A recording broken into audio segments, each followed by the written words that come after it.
Introducing Mr. Thaddeus K. Smith, a man with a problem. He's always losing something, or so he says. Somebody is always putting things where he can't find them.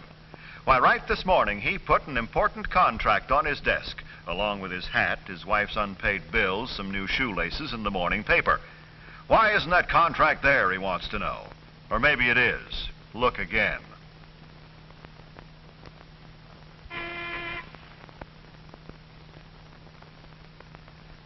Now, young lady, where is that contract? On the desk? Impossible. See, it's not there. Maybe you filed it in the wastebasket. This is outrageous. If that contract isn't in the mail before 4 o'clock, this concern will lose the biggest order it ever had. Well, that's better. Must have gotten mixed up. Yes, something certainly is mixed up, and it's Thaddeus Smith. If you don't believe it, look at this homey little place. You don't need 3 guesses to tell you that this is where the family of Thaddeus K. Smith lives.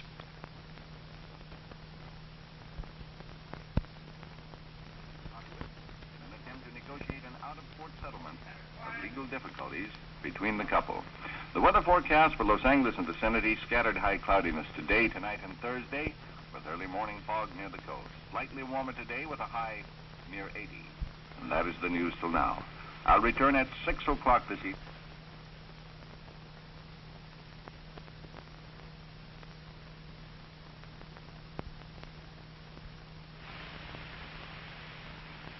You'd better hurry up, Marjorie. You'll be late for school. All right, Mother, in a minute.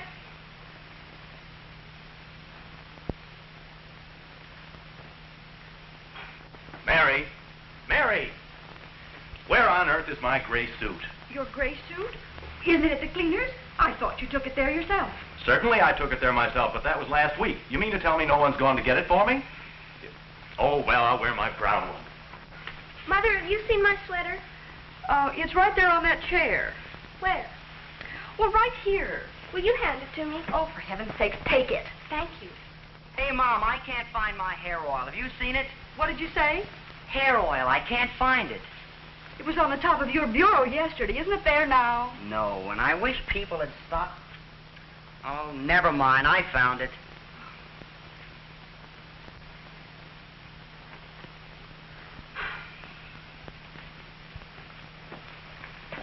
Isn't breakfast ready yet? In a minute, dear. Oh. Did anybody remember to feed the dog? No wonder Mr. Smith is in a turmoil most of the time. Now we're going to look in on their neighbors.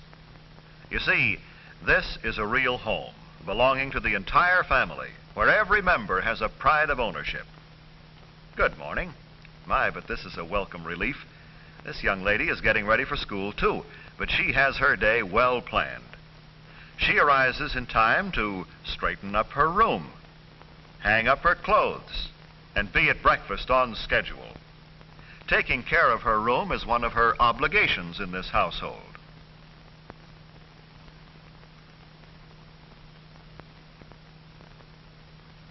Junior has already completed his household chores for the morning, so he can spend some time on his hobby. Notice how his equipment is carefully kept.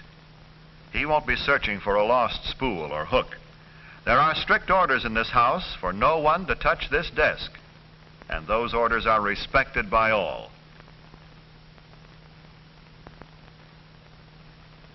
Yes, this looks like a pretty good way to start things out in the morning. No rush, no fussing.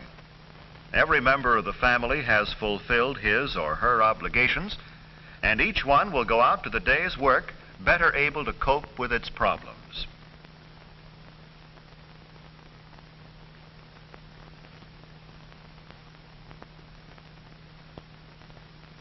This is a good time to remind you that you owe another obligation, to your health. A good breakfast is the proper foundation for the activities of a busy day.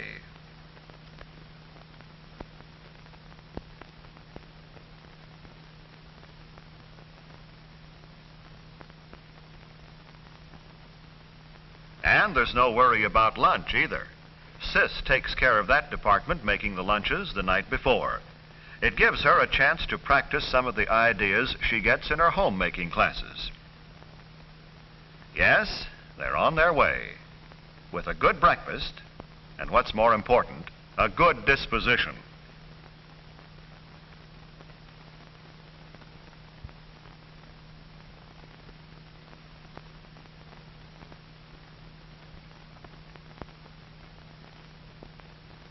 We have seen this family start the day.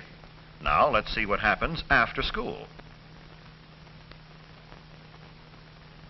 Only 4 o'clock, and he's doing tonight's homework.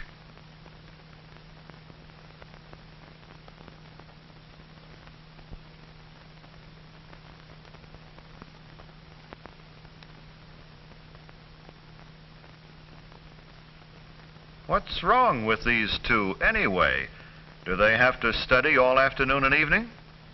No, they just want to hear a special broadcast tonight. So they're hard at work, each in his or her room. No outside interference and no radio now. This boy and girl both consider their schoolwork one of their most important obligations to themselves and their family.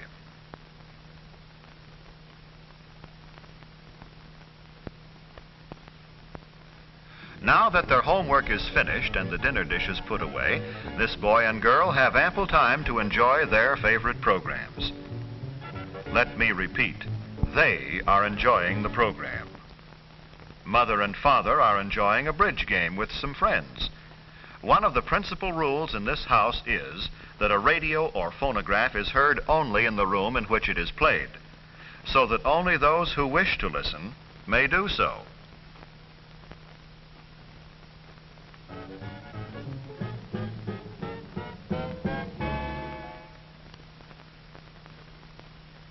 Well, it looks like that's all for tonight.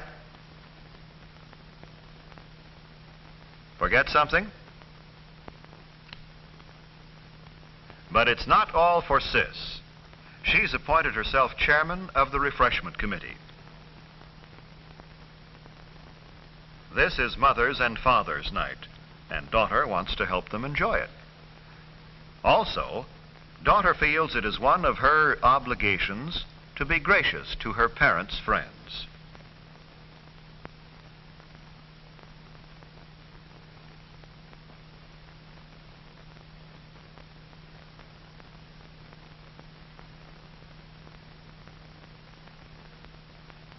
She's glad to help Mother entertain because Mother never fails to help her play hostess to her friends.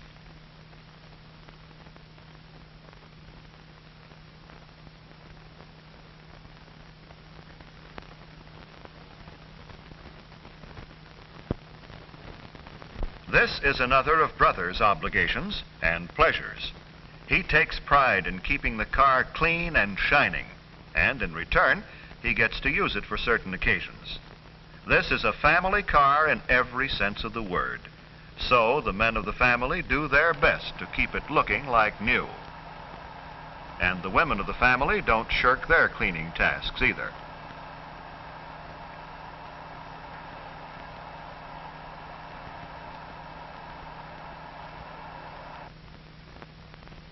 Yes, this is a busy day for all concerned. Brother shows his ability as a gardener. Here's another gardener. This particular patch belongs to Sis and to nobody else. She prides herself on her green thumb, which in garden talk means she's a success at growing things.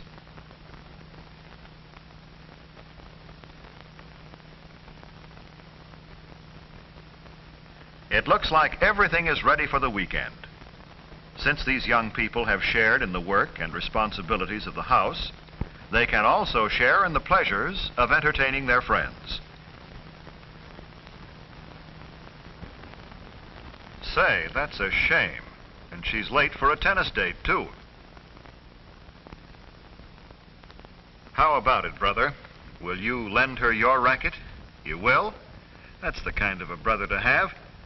Sharing personal belongings in this family is a common practice because every member feels an obligation as a borrower to the lender. Yes, Sis takes care of things loaned to her. She knows that Brother would have to pay for a restringing job out of his allowance, and she's going to save him every dime she can.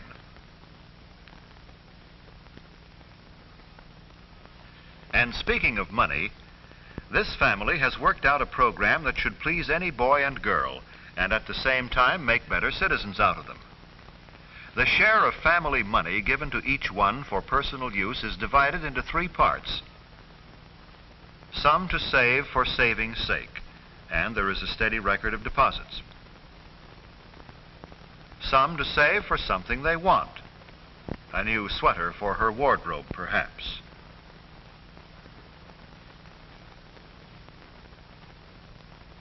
For Brother, a new trout rod.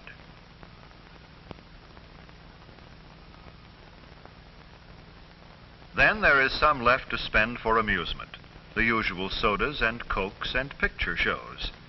It's up to brother and sister to decide how much they will allocate for each purpose. They manage their own funds, and in doing so, learn the value of money.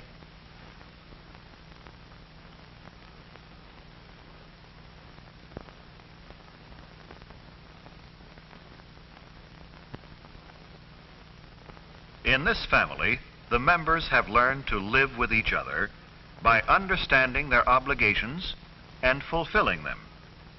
They cooperate by making each other's chores as light as possible. They are able to enjoy life more because they have more time for enjoyment and the feeling that tasks assigned to them have been accomplished. They are alert to the problems which confront all of us, and they will be prepared to cope with each problem as it arises. They have a sense of security because they understand the value of money and other material things assigned to their care. This boy and girl are going to be well equipped when the time comes to take their places as worthy members of adult society.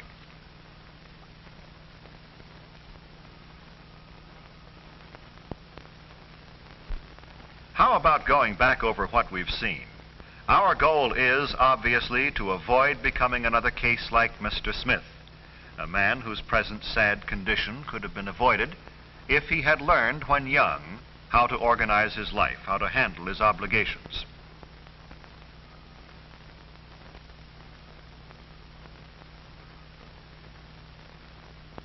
A family in a state of perpetual chaos is really just a family which isn't living up to its own responsibilities.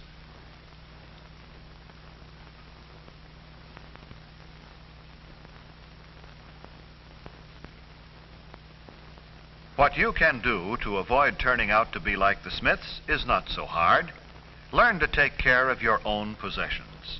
Keep your own room neat, clean, habitable. It's an obligation you owe your family and yourself.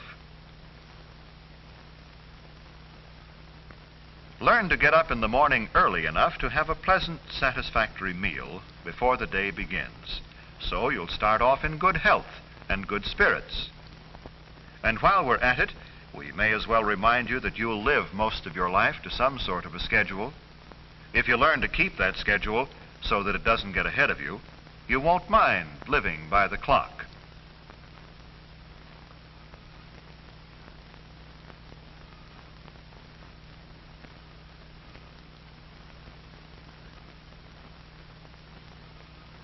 One of your chief obligations is to pay close attention to your studies during school years. Presumably your parents send you to school to get everything possible out of the experience, not merely to comply with the law. It's your obligation to make the most of school now. It will reward you well when you're earning your own living. The problem of allocating radio and television time can get to be a sore point with any family. To avoid trouble, do your chores and homework first. Then take time off for your favorite programs. And when you're listening, remember, keep it to yourself. Don't let it bother others.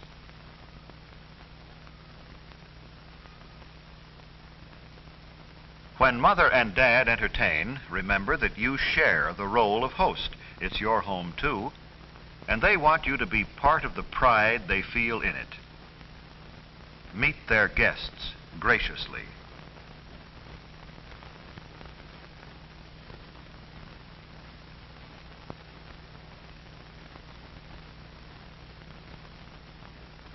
Speaking of pride in your home, don't wait to be reminded that the yard needs cleaning up. After all, if you're going to entertain, you'll want your home to look its best. Your friends won't mind if your home is modest, but they will if it's unkempt. That's a condition you can change. Anytime you must, in emergency, borrow the possessions of some other member of the family, make sure you take good care of them and return them on time. It's an obligation you owe to their owners, don't you think?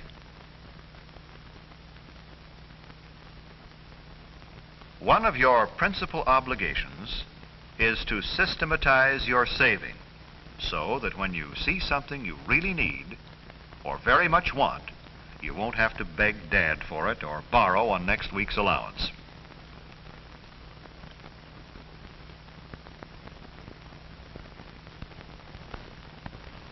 Learning to take care of family obligations in early years is easy. After all, it's only a matter of getting into a pattern of good living habits. Once they become habits, you needn't worry about them. Take care of your obligations now, and when you meet the responsibilities of adult life, you'll find that they will take care of you.